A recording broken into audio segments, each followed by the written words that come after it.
Hello everyone, and welcome back. I hope you are doing great. Today, we have part 2 of the creepiest / most horrifying things experienced by urban explorers. So, sit back, relax, and don't forget to drop a like if you enjoyed the video.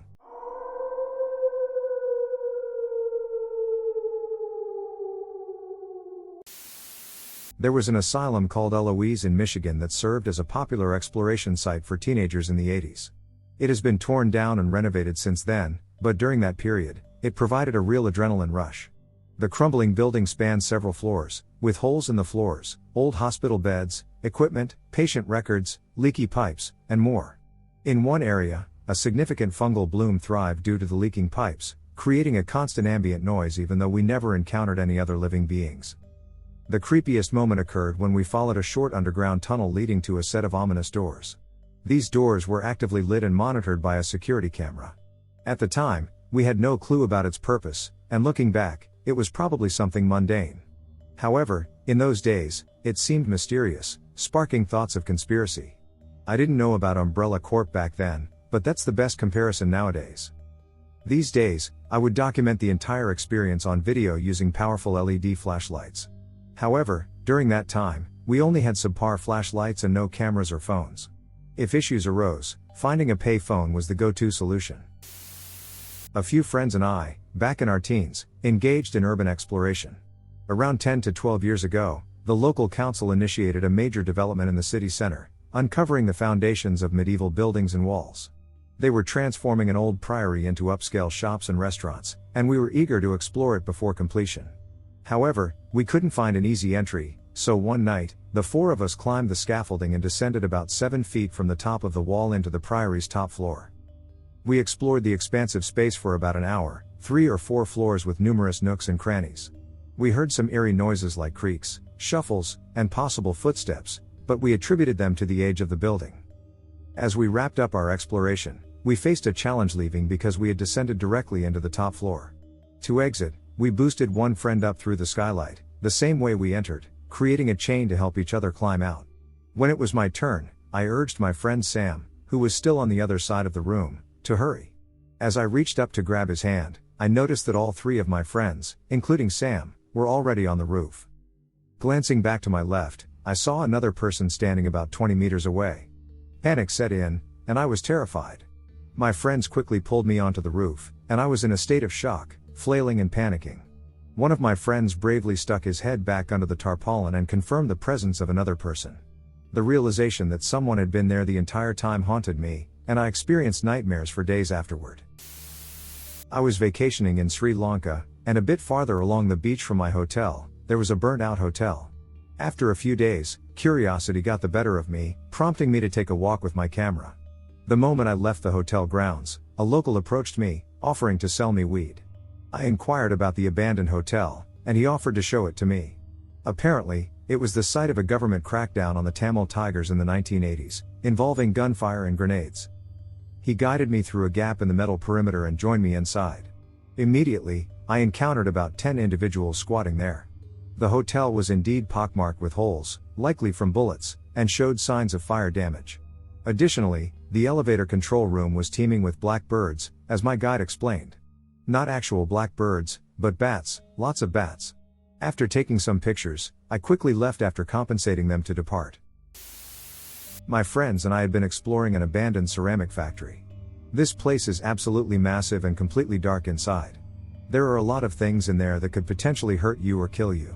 Giant oil drums full of corrosive substances, huge pitfalls and ledges you have to cross if you want to see more of the factory, a train that comes by every 15 minutes on the track you have to walk down to get there, and many more things. Not to mention the asbestos in the place, which is the reason it was shut down. It's quite a scary place, but it's super fun. I had been there 2 other times before this time and noticed that some things had changed since I was last there. Some bottles I had taken pictures of were smashed, a door I closed had been opened, and 3 entire shelves full of tools and bullets were taken. I had no idea who could have taken those shelves out. And that's the scary thing about this place, you never know who is there or why they may be there.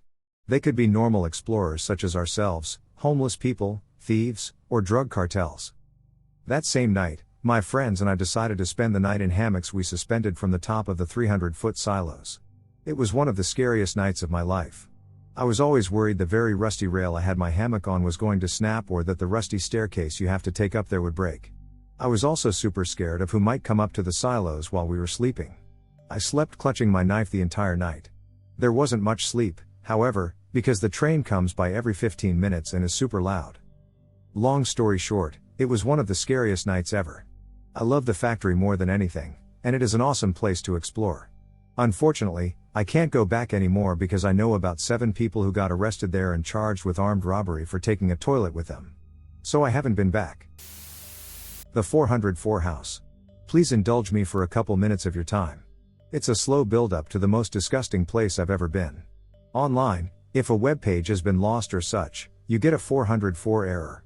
This house was the epitome of a 404 error. It also helps that the address was 404. When I was about 18, I was hanging out with my friend, and we got a phone call from another friend.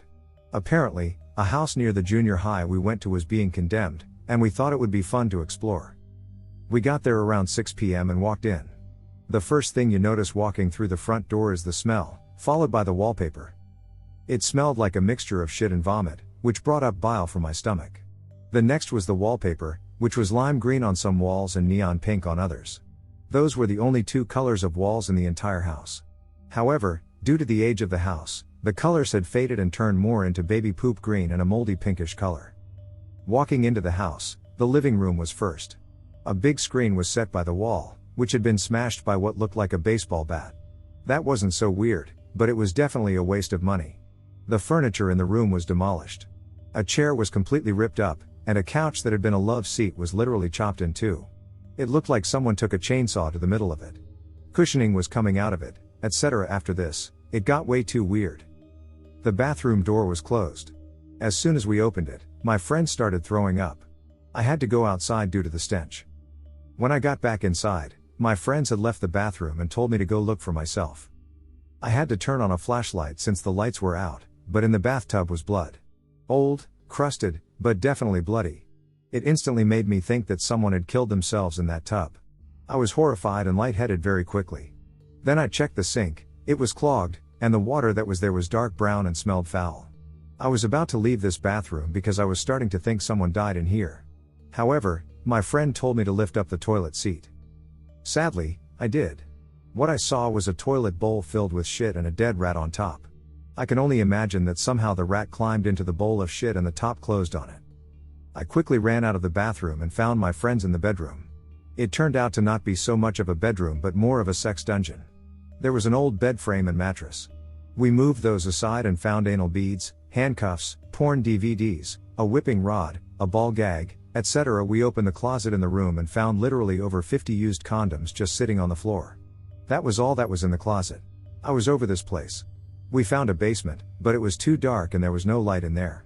One of my friends decided to explore, but he came back real quick, saying he found things that looked like a squatter was living down there. I never went back to that house. It was the most disgusting house I've ever seen, and truly, it was an error of a house. It's been torn down now. RIP 404 house. I've heard rumors about strange occurrences on the 11th floor of the relatively new hospital in my city, which is currently unoccupied. At night, when viewing the building from the outside, the 11th floor appears dark compared to the illuminated other floors. While en route to visit someone at the hospital, my brother and I decide to explore the 11th floor to investigate the rumors and perhaps showcase our bravado.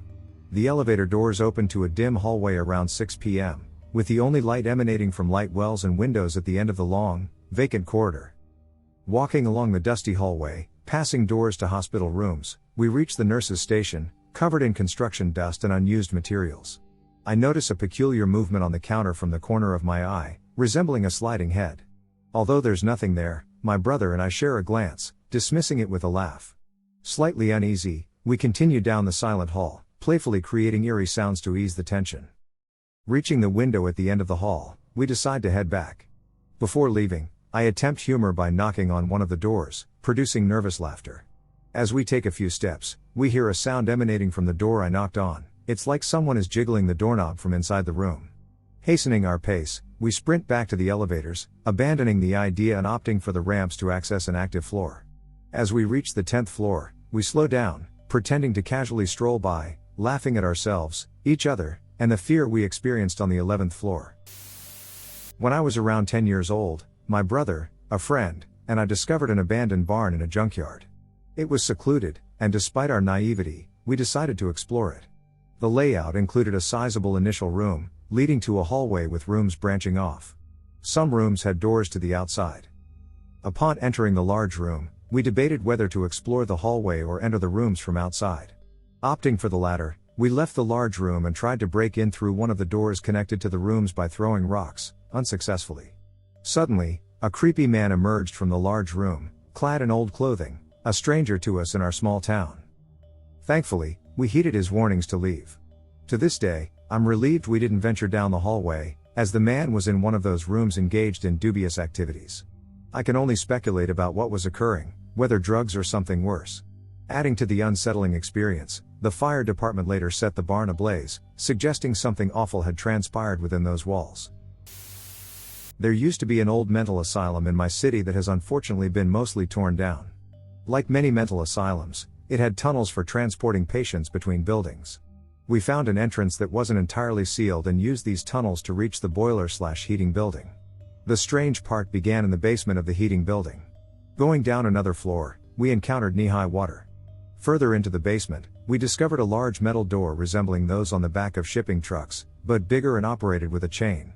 A ramp led out of the water to the door, with wet footprints behind it, extending into the water along a separate path in the facility. Now 2 floors underground, this path seemed like a newer tunnel system that stretched indefinitely. We ventured several hundred feet down when we heard a scream, what seemed like a pipe bursting, rushing water, and someone vigorously pulling on a chain. Initially, I thought it might be someone messing with the door behind us. However, as we ran and screamed, no one had touched it, yet the unsettling sounds persisted until we could no longer hear them. It's probably not supernatural, likely just someone else exploring the area who managed to create a significant disturbance. What's odd about this story is that it dispels the myth that ghosts only appear at night or in the dark. One day I was at the ENT's, ear, nose, and throat doctor, office. The office was located in a modern brick rectangular building, and it was a bright, sunny midweek day. I had to go to the bathroom, so I ventured down the hall, opened the door, and was greeted by your basic doctor's office bathroom. One big room painted all white tiled flooring, a porcelain sink, a stainless steel square mirror above it, a handicap rail next to the toilet, and of course the porcelain toilet. Very sterile, very medical facility. As I sit to do my business, I check my email on my phone, check my calendar, and, bored, I start counting the tiles on the floor when suddenly the room turns ice cold. I assume it was the AC kicking on. As I'm counting, I noticed what appears to be a sheen on the tiles in front of me and watched in amazement as, right before my eyes materialize footprints, they're appearing just as if someone is walking towards me. I jump up and start to run for the door when it dawns on me that no one is going to believe me, so I whip out my phone and start snapping pictures of the footprints. After 2 snaps, I ran out. I grabbed my husband and took him to the bathroom and asked him if he saw anything on the tiles. He looked at me strangely and asked if I'm okay. I hiss my question at him again and jab my finger pointedly at the floor, and he looks at the floor and says, no, he doesn't see anything. What is it he's supposed to be looking for? I direct him back to the waiting room and, in hushed whispers, explain what had just happened to me. He just rolls his eyes at me and looks at me like I've lost my marbles. I grab my phone and show him my pictures, and that's when my mouth drops open in shock along with his, because in the pictures you can clearly see the tile through the footprints, and the footprints are those of a barefoot adult. They're so crisp and clear that you can actually see the footprints, the lines in the heel, and the toes, and they're glowing almost opal-like in the film, but that's not what freaked me out. What freaked me out was that right alongside the adult footprints were a set of tiny barefoot child footprints that hadn't materialized to me in the bathroom but clearly showed up in the pictures. That freaked me out. I finally asked the receptionist if their bathroom is haunted, and she doesn't laugh at me like we fully expected her to but rather fearfully says, I don't know, and I don't want to know. I have to work here alone sometimes, so if anything happens, keep it to yourself. I looked to see if she was joking, but you could tell she was serious, so I just smiled and walked back to my seat. I did not show her the pictures, but I have a feeling she has already seen the footprints long before I did. I was a kid in the early 90s, so my memory is a bit hazy. I lived with my older sister in a rural area of Michigan, surrounded by cornfields and minimal traffic, except for the occasional neighbor heading into town. It was generally quiet. Like any rural area, there were abandoned buildings, one of which was a church/school down the road from our house. The guy who possibly owned it let his sheep graze there in the winter, and they'd roam inside to keep warm. My sister and I sneaked into the building once on a teenager's dare. It was old and run down with not much to see. The brick walls held up well for its age, but the interior smelled strongly of sheep excrement, mold, and age. There was some trash, but it had mostly been cleared out for the sheep. Not long after our daring escapade, an episode of Unsolved Mysteries aired, revealing that a man had murdered his wife and hidden bloody evidence in that very building. The body was dumped in the woods about half a mile from our house. I remember watching the episode with my family. My dad called in after the show because he had seen the van while plowing in the fields that day and found it odd since he didn't recognize it. The revelation shook my sister and me for years, as we wondered if the murderer had seen us during our visit. It was unlikely due to mismatched time frames, but in our youthful minds, we feared he knew where we lived and was coming to get us. I haven't been back since the show aired, but the thought still gives me chills. I was out with a friend exploring a long-abandoned hotel. It was flanked on one side by a highway and on the other by really dense woods. All the windows had been broken from the inside, and there was glass littering the entirety of the back parking lot. Every step we took crunched loudly. We made our way to a side entrance that opened up to a stairwell. The electronic lock had been smashed open by someone before us. On the wall adjacent to the door, someone had spray painted the words "Enter at your own risk and beware, 3rd floor." We, foolishly, ignored them and continued up the stairs, entering the first open door we saw, which was the 2nd floor. The interior of the hotel had been stripped of anything valuable. It was an empty shell. Not only that, the walls had been torn apart, and insulation had spilled out onto the floor. We figured it was either construction work that had begun or halted or someone looking to sell the scrap metal. But there was a thin layer of dust covering everything. No one had been here in a while. We began to hear the echoing sounds of clinking metal, and we assumed it was sounds of construction echoing from another part of the busy road because there were no vehicles in the parking lots. We continued on, walking down the hallway until we reached another stairwell on the other side of the hotel. We looked at each other hesitantly before walking up, thinking about the graffiti we had seen before. We continued up the steps to the door on the 3rd floor, which was wide open. We could hear 2 male voices echoing from somewhere on that floor. I peeked out around the corner while my friend stood back nervously. I saw the back of one person sitting on a stool. He was talking with someone who was hidden from me. The sound of clinking abruptly stopped, and I stepped back into the stairwell quickly, slamming the door behind us on reflex. We looked at each other with wide eyes and literally ran down the stairs, bursting into the hall and running down it. We heard someone shout "Hey" and make a loud bang, and in our panic, we overshot the door we entered through, and when we got to the end of the hallway, we opened the first door we saw and ran down the stairs. It was then that we realized we had made a mistake. The door leading to the 1st floor was closed tightly and was intact. Lock and all. Fuck. I looked at my friend, and she looked back at me. Neither of us knew what to do. We didn't bring any knives or anything that could be used to protect ourselves, except a heavy flashlight.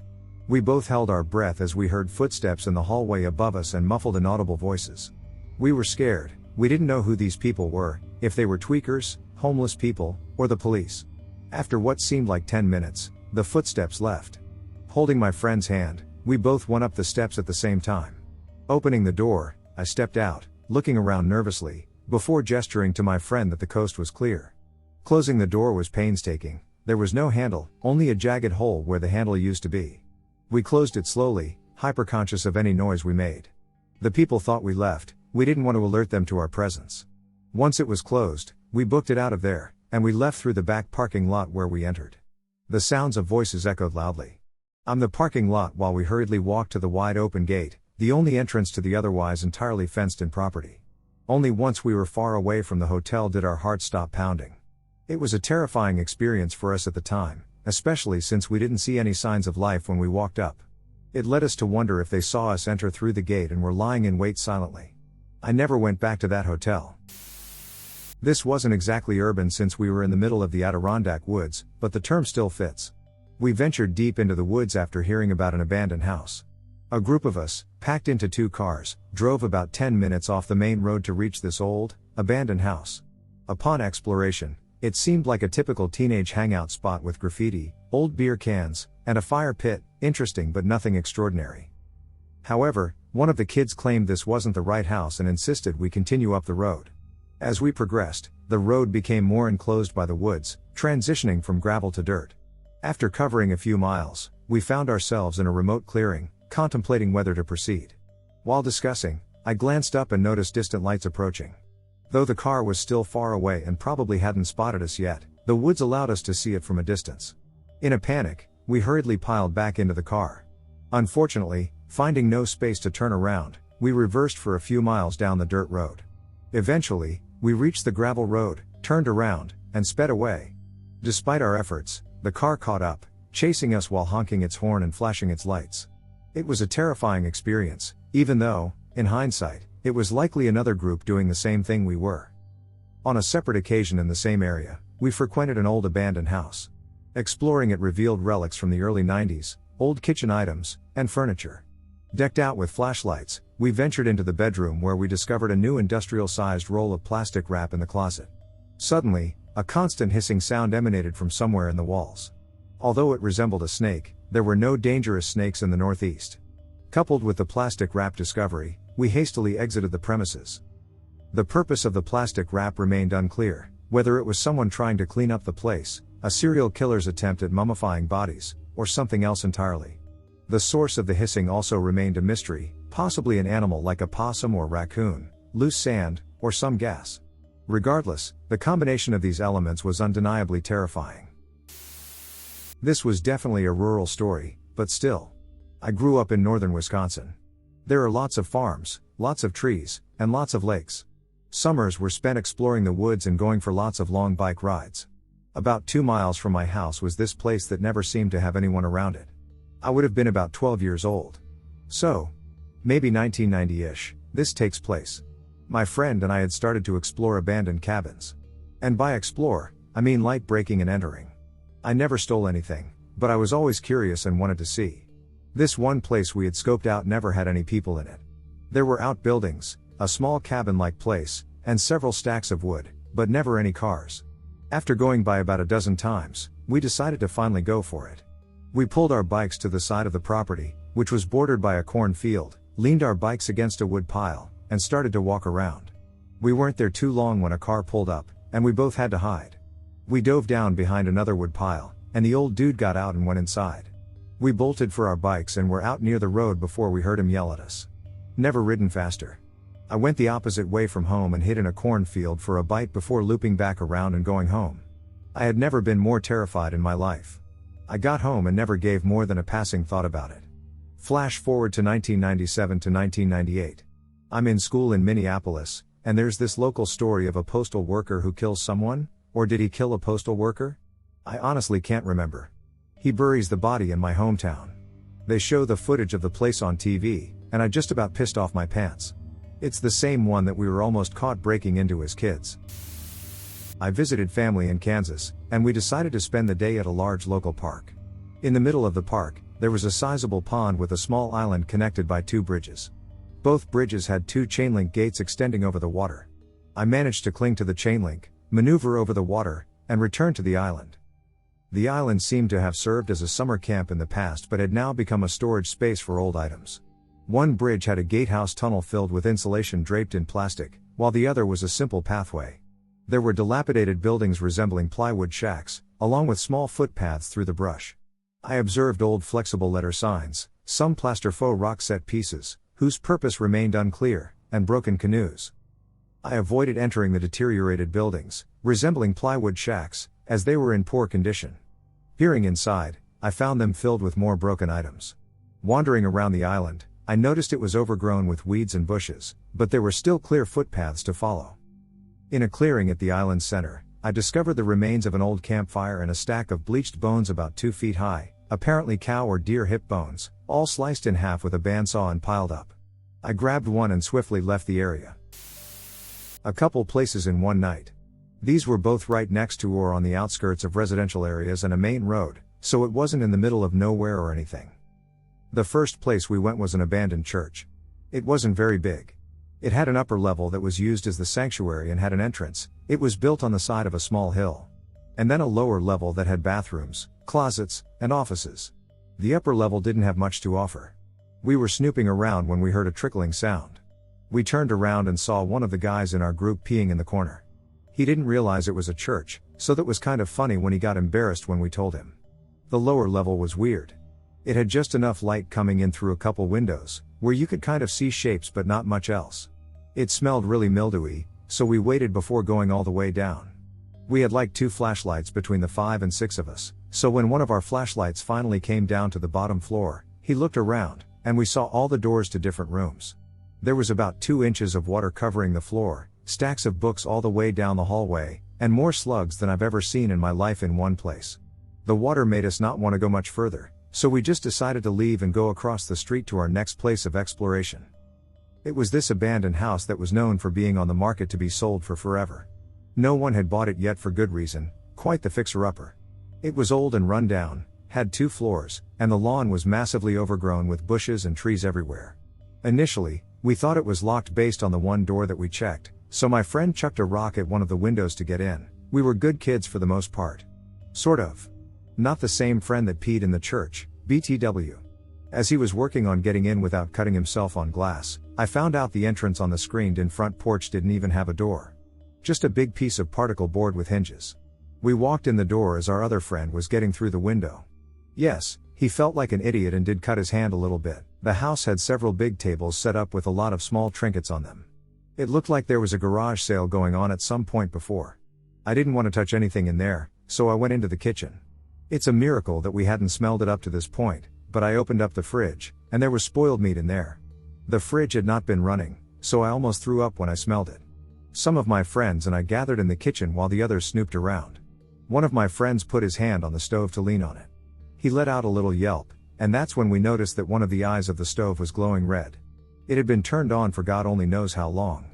We heard some creaking that definitely came from above us, but we figured it was our other 2 friends who weren't with us walking around. It definitely sounded like someone was walking slowly. When they came in the front door, we got kind of spooked, so naturally, we went upstairs to see what it was. There was a small area of floor and 3 doors right at the top of the stairs. 2 of them were cracked open, and one was shut. One was just an empty room. Not so creepy.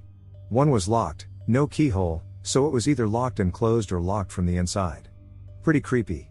The third one was a small room with a sheeted mattress on the floor. It had some big splotches of brown on it, and the top sheet was pulled off like someone had gotten out of bed. Quite creepy. After we saw that, we decided it was time to leave. We were 99% sure that no one resided in that house who was supposed to be there. Every single time we would go by for as long as we could remember, there were no cars and no lights. The spoiled meat in the fridge was also an indicator of how long it had been since it was touched. Literally the next day, I was driving by, and there were 2 pickup trucks parked in the driveway, and 2 guys were going in and out of the house, I guess moving stuff? My best guess is that the owner or resident of the house was a hermit who had died or something a few months before, and these 2 guys were their children or family friends, and they went to clear out those tables of knickknacks. It was still weird to me that I hadn't seen any indication of life in that house in almost a year until the day after we went into it. My friends and I snuck into an abandoned gas plant once. It was pretty empty, but there were some interesting finds. Stacks of floppy disks, negatives, and a New York-themed ashtray. However, none of that was more juicy and or unnerving than the notebook we found. On the 2nd floor, we found a pretty small room with a pallet on the floor and, underneath, some blankets. It seemed fair to leave it alone, but my curiosity got the better of me, and I tossed everything aside, hoping for buried treasure, and sure enough, there was actually something hidden beneath all that. A backpack. We had no idea if it was still being used or if the owner would return, but in retrospect, it was probably kind of rude to go rummaging through it like I did, and sometimes I really wish I hadn't. Aside from some of the really strange art projects in it, like monochrome pictures of silhouettes hanging themselves, there was also a dirty purple notebook. In barely legible black ink on the cover was the title Lost Kids. The first few pages were lists of foods with dates and times listed. Things like 9 a.m. about 2 scoops of goldfish, half a granola bar, pack of fruit snacks. Eventually, we realized it was some sort of eating diary. But not the eating habits of the owner of the notebook. It seemed to be from the perspective of someone trying to feed a child, perhaps one of these lost kids. The worst page, however, was a childish drawing of 2 stick figures looking out at the train tracks on the horizon, unmistakably the same view you could get from looking out from behind the gas plant. Underneath the drawing in pen was a poem that was obviously pretty upset with society. Looking at the dates in the book, we realized the book bag had probably been abandoned. The last entry for feeding was in about 2011, which was about 2 years prior to when we went there. Regardless, we got out of the gas plant after that and got the hell out. I kept the notebook as a souvenir, though. I look at it when I want to depress myself. So we are going to different places around town that are abandoned, because it's East Germany, there are plenty of them, to shoot our short films there. Before this goes any further, I have to mention that we have the permission of City Hall to go to these places, otherwise we'd be pretty stupid to shoot our short films there and put them online. Anyways, you have to know that because I live in a city near the Polish and German borders, certain groups of people go into these buildings to basically carry out anything that isn't nailed to the wall. So although we always go there in broad daylight, we can't be 100% certain that we are going to be undisturbed. Before we shot episode 3 of our web series, we were scouting the building, it was an abandoned school, to see which rooms fit the scenarios we planned out.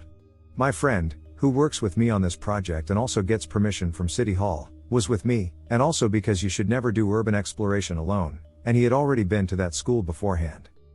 We were not sure whether or not we would shoot in the basement or even go down there, because that's honestly something nobody really enjoys, because A, you don't see shit without a flashlight, and B, he had some bad experience finding or stepping on various deceased animals. We went to the basement anyway. You know that weird sort of feeling in your stomach area you have when you're really nervous or know that something bad is about to happen? I got that when we heard something akin to footsteps down there. I was talking about how we were going to shoot the scenes when he must have heard that weird noise and told me to stay quiet so we could listen. So we stood there for a few seconds, listening to that distant put on the floor, deciding whether or not we had unwanted visitors. It could have been people looting, animals, or God knows what's coming our way. Then it suddenly stopped. After that, it started again, not having gotten any louder. What we didn't take immediately into account was that it had rained just a few hours before we were there. So what we heard weren't the ever so soft footsteps of some adversity approaching, but of raindrops slowly dripping down through some broken window, spattering on the ground. Needless to say, we were relieved that we could still shoot our short film. In the end, it turned out really, really good, although we should use some more lights next time. Explored the tunnels under Las Vegas with my cousin, known for housing an estimated 6,000 plus homeless people. It was around 3 a.m., both of us were drunk, and we enjoy messing with each other. My phone died, he claimed his was working. Okay, cool, we could use his flashlight. Next thing, we find ourselves deep inside, passing mistresses, shopping carts with stuff, graffiti, etc., realizing we're nearing a hive. We press on. Suddenly, his camera dies. Oh shit, my phone is dead too. Now, with no light, we can barely see a glimmer from the way we came.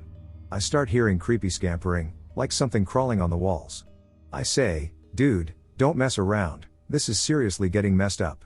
He insists it's not him. Then, footsteps, several of them. He's like, okay, not funny, bro. It wasn't me either. Followed by weird childlike giggling. Suddenly, running, and we both bolt back the way we came as fast as possible, making it out. Never went back. In my home village, there was the old village hall, which was essentially an old manor house. We had long since built a new village hall, that was actually in the center of the village rather than hidden behind the church, and this one had been converted to an old people's home for about a decade. It got to a point where it had become disused and was scheduled for demolition. There now sit plenty of nice shiny apartments, which is kind of a shame. With the notion that it would be gone soon and that I had never actually been in the building in any context, I decided to sneak in by myself.